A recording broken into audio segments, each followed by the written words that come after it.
আজকে আমার অনেক খুশির দিন। আমি আজকে যাচ্ছি আমার আম্মুকে আনতে। হ্যালো এভরিওয়ান, আসসালামু আলাইকুম। ফাইনালি আমার আম্মু আমার বিয়ে 3 বছর পরে আমাদের বাসায় আসবে। আমার শ্বশুর বাড়িতে কখনোই আসেনি, আজকে আসবে। আমি সকাল সকাল সব কাজকর্ম সেরে রান্না বান্না করি, এখন বেরিয়ে পড়েছি তাকে আনতে। আমার এর উপর থেকে হাঁটতে খুবই ভয় লাগে, এটা ভাঙাচোরা। তাই আমি সকালে ডিম ভুনা করেছিলাম, ভাই বলেছিল যে ডিম ভুনা খাবে, তাই আর ভাত রান্না করছিলাম।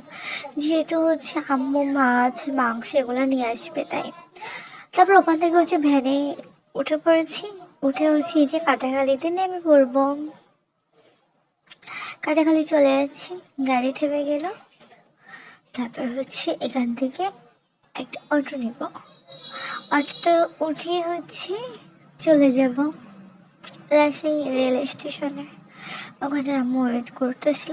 আমার যেতে যেতে অনেকটা লেট হয়ে গেছিলো, যার কারণে আম্মু বকাবকি করতেছিল যে তোমাকে খুঁজে পাওয়া যাচ্ছে না, এখন আগে আসার কথা ছিল। দেখেন প্রচণ্ড বাতাস ছিল, আমি রাস্তা পার হতে পারি না, আমার রাস্তা পার হতে আমার খুব ভয় লাগে। তো এই পর্যন্ত কি, পরের ভিডিওতে দেখা হচ্ছে।